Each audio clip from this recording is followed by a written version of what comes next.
Après l'incendie mystérieux du bar à vinyle de son oncle Deck, Léa-Aphrodite, détective très privée, se retrouve mêlée à une étrange affaire mêlant mafia locale, bijoux anciens et écrits oubliés. Accompagnée des Didon, lieutenant de police aussi rigide que charmant, elle découvre une broche sertie de diamants capable de lire un codex oublié.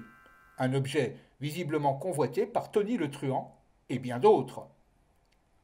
Entre archives poussiéreuses, spectres bienveillants et poursuites dans le désert, Léa remonte la piste d'un secret ancien. Et ce secret pourrait bien commencer par un simple plat de lentilles.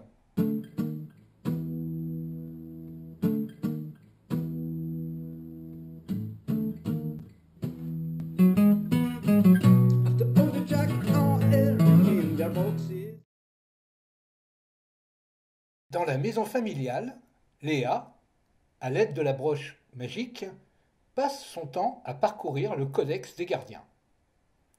Elle est à la recherche d'indices pour comprendre l'intérêt des crapules pour cet objet singulier. Deck, bienveillant, en regardant Léa, « Toujours le nez dans ton bouquin ?» Léa, « Faut bien, tonton.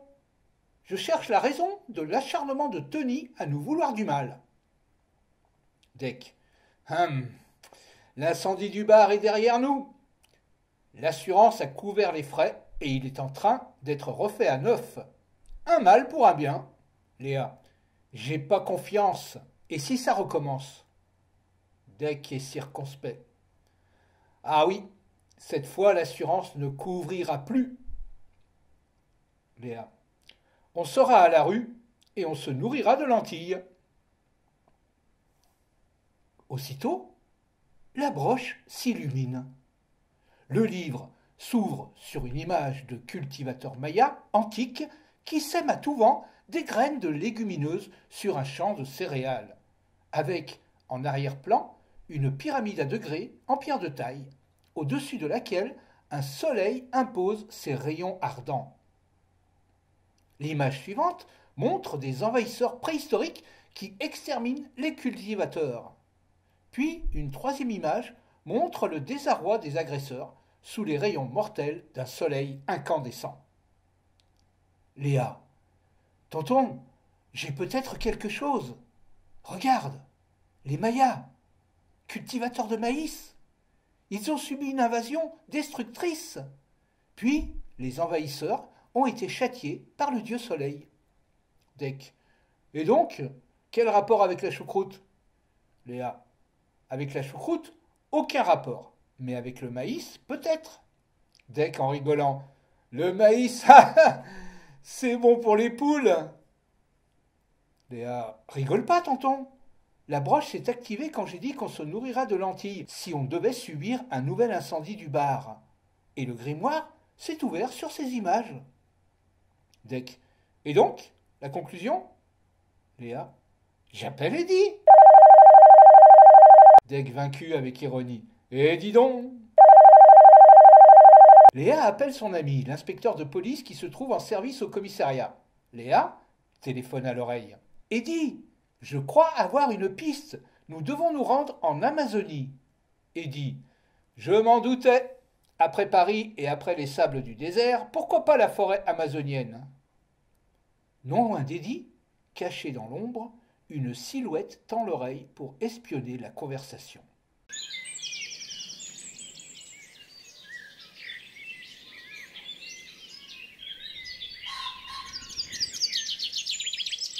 Un petit coucou survole la forêt amazonienne. À l'intérieur, nos trois aventuriers. Eddie est aux commandes de l'appareil. Il est le seul habillé en conséquence, tel un véritable explorateur. Chapeau, chemise, short, tous de couleur beige. Léa, à ses côtés, semble faire du tourisme. Derrière eux, Deck est anxieux. Il serait bien mieux sur sa machine à 2 roues. Le petit avion atterrit dans une clairière. Eddie, satisfait. Et voilà le travail. Deck, rassuré, essuyant avec un mouchoir la sueur qui a inondé son front. Je préfère nettement les randonnées à moto. Les trois aventuriers progressent à travers la dense forêt amazonienne. Ils traversent un bras du fleuve sur une passerelle et font la première rencontre avec la faune locale. Un babouin leur fait comprendre qu'ils ne sont pas les bienvenus, et les cris de ses congénères, au loin, confirment cette injonction. Heureusement, le babouin les laisse s'enfuir sans autre danger. Nos 3 aventuriers continuent leur progression à travers la dense forêt amazonienne. Eddie en tête. Au bout d'un certain temps, une voix nasillarde aiguë, venue d'on ne sait où, chantonne sur un air ironique. 3 Esquimaux, perdus sans leur banjo, vont directement vers de gros ennuis. Léa. C'est quoi cette voix, Eddie? Je t'engagerai pas dans mon chorus. Eddie. C'est pas moi. Dec, à quoi tu joues? Dec. C'est pas moi non plus. Léa. Alors qui c'est? La voix. C'est moi. Les 3 aventuriers s'arrêtent net, surpris par cette hallucination collective. Ils regardent en l'air à la recherche du plaisantin. Un magnifique hara se tient sur une branche et les regarde. Il recommence sa chanson. 3 Esquimaux, perdus sans leur banjo, vont directement vers de gros ennuis. Léa. T'es un drôle de coquin, toi, hein? De quels ennuis tu parles? Dec, voulant masquer son étonnement. Le dernier banjo que j'ai vu, c'était à la Nouvelle-Orléans. Le perroquet. La barre au caïman. Eddie. Je crois qu'il veut dire ceci. Un caïman, l'air agressif, pointe son nez à travers les feuillages. Il ouvre sa large gueule, invitant nos amis à un repas dont ils seront les maîtres. Eddie ordonne énergiquement à ses compagnons une retraite immédiate. Taillot, les amis, l'animal est hors du taillis, et il a l'air affamé. Le groupe, à l'instant audacieux, se montre plus pragmatique. Ils courent comme des dératés, les jambes à leur cou, à travers la forêt, sans demander leur reste. Dec paraît avoir retrouvé ses jambes de 20 ans. Finalement, ils arrivent à semer l'animal. Exténués par cette course folle, ils s'arrêtent. Les mains posées sur leurs genoux, ils reprennent leur souffle. Eddie. Ouf, nous voilà tirés d'affaire. Dec. Je crois que j'aurais été capable de battre Usain Bolt pour fuir ce carnivore. Léa. Faudra faire une obole à ce perroquet qui nous a alertés du danger. Eddie se dresse, car derrière Léa et Dec, au loin, au-delà de la canopée, émerge la pointe d'une pyramide ancienne. Eddie. Léa, j'ai l'impression qu'on est arrivé. Léa, en se retournant. Où ça? C'est Lara qui, en passant au-dessus d'eux, se dirigeant vers l'antique bâtiment, vocalise la réponse en criant « À la maison !» Scène 3, l'embuscade de Tony. Nos amis arrivent au pied de l'imposante pyramide. Un large escalier monte jusqu'au 8e degré où se trouve l'apex, l'endroit du rendez-vous avec l'astre du jour. Dec se change, et il adopte la tenue de barman de son bar à vinyle. Je me sens plus à l'aise ainsi. Au cas où. Léa, ironique. Au cas où Huggy viendrait commander un whisky. Dec. Rigole, Léa. Cet endroit, je le sens pas.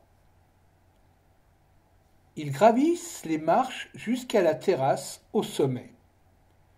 L'entrée du temple, mystérieuse et sombre, les invite à entrer. Eddie. Entrons et restons prudents. Ils s'engouffrent à l'intérieur. Dans les couloirs et les salles du temple, nos chercheurs aventuriers se découvrent des vocations d'archéologues. L'intérieur est manifestement plus vaste qu'il n'y paraît de l'extérieur. Eddie, curieux, ne peut s'empêcher d'inspecter les coins les plus sombres. Dans une petite salle, en appendice d'un couloir, il fait une étrange découverte. Un pictogramme qui paraît anachronique. Un homme, avec un chapeau, fait tournoyer son fouet au-dessus d'un nid de serpent. Mais c'est Jojo, le célèbre chercheur de l'Indiana. Léa s'approche. Mais c'est ce bon vieil Indy. Vraiment, il a fourré son nez de partout, ce gars-là. Et dit, aussi célèbre que le docteur Livingstone. Dec, depuis le couloir, tente un conseil. Sors la broche, Léa. Léa. Ben, je l'ai pas. J'ai préféré la laisser à la maison. Et dit, rassurant. Tu as bien fait. Ce graffiti est sans doute l'œuvre d'un fan. Il n'a aucune valeur. Poursuivons. Après avoir traversé plusieurs couloirs, ils arrivent dans une salle qui autrefois a dû être prestigieuse. Une ouverture circulaire au milieu de la voûte amène la lumière du jour. Aujourd'hui, la salle est remplie de poussière et de toiles d'araignée. Un totem inca, constitué d'un empilement de pierres de taille, s'érige en majesté au centre de la salle, en aplomb de l'ouverture. Dec, c'est magnifique, mais ça représente quoi? Eddie, un totem inca, apparemment destiné à recueillir l'eau de pluie qui tombe à travers l'ouverture en haut de la salle. Léa, la vasque qu'il devait lever au ciel a disparu. C'est alors que Tony surgit avec 2 hommes de main en costard trop chaud pour la jungle. Ou peut-être est-ce encore un coup de la ravissante petite voleuse? Léa. Tony! Eddie complète. Le truand! Léa. Pourquoi ne suis-je pas étonné de te voir ici? Tony. Parce que je cherche la même chose que toi. Léa étonnée. Du maïs? Tony irrité. Des lentilles, ma grande, des lentilles qui valent bien plus que leur pesant d'or. Dec s'interpose car il n'apprécie pas le ton sur lequel Tony s'adresse à sa nièce. Toi, t'es bien le genre de gars qui vendrait sa mère pour une cuillère de lentilles. Tony répond crûment. Je l'ai vendu pour moins que ça à un puissant roi du désert. Mais ça ne te regarde pas, l'ancien. Je parle à la rouquine. Eddie tente de se jeter sur Tony, mais il est retenu par les 2 sbires du mafieux. Tony. Oh, oh, tout doux, l'ami. Ici, tu n'as pas tes acolytes pour te permettre de jouer au héros. Tu vois, je suis encore sorti de mon placard à balai. Tony s'avance vers Léa. Eddie ne peut bouger entravé qu'il est par les 2 sbires. Tony. En fait, tu n'as pas trouvé les lentilles. Tu ne me sers donc à rien. Dec repère un gourdin abandonné au sol et planqué dans la pénombre. Tony, face à Léa, lui adresse un regard menaçant. La tension est palpable. Soudain, le perroquet apparaît. Il s'engouffre dans la salle par l'ouverture du haut et fond sur les sbires qui, surpris, desserrent leur étreinte sur Eddie. Celui-ci se dégage et un combat s'entame entre Eddie et les 2 malfrats. Eddie prend le dessus sur ses agresseurs. Il dégaine son arme. Dec s'est saisi du gourdin et menace Tony qui se retourne pour contrer le biker. Tony se retrouve à terre. La situation a rapidement tourné à l'avantage de nos héros. Les 3 malfrats sont tenus en joue par Eddie, Dec les ligote et les bâillonne pour plus de sécurité et de tranquillité. Léa. C'est la 2e fois que ce perroquet nous sauve la vie. Je crois que je tombe amoureuse. Eddie. Mais où est-il passé?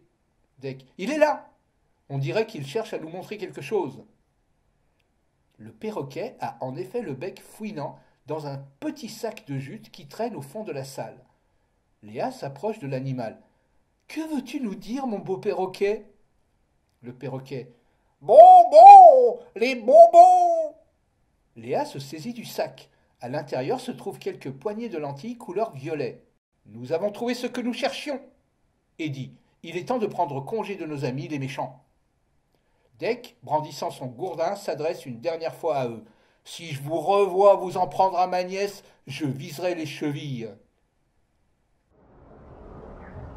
Et, dans un soleil couchant, au-dessus de la grande forêt d'Amazonie, s'éloigne dans le ciel un petit avion. Si on prête l'oreille, on peut entendre une voix nasillarde qui chantonne un air folklorique. 3 esquimaux qui jouaient du banjo s'en retournent intacts vers leur impresario.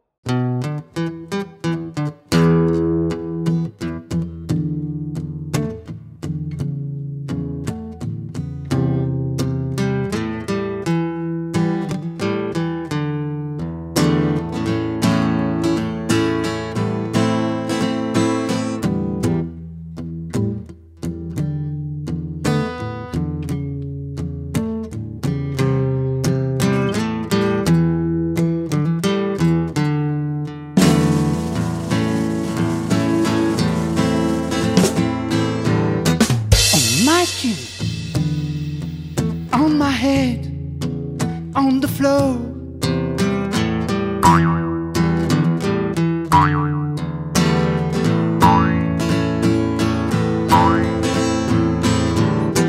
on my skin, on my head, on the floor.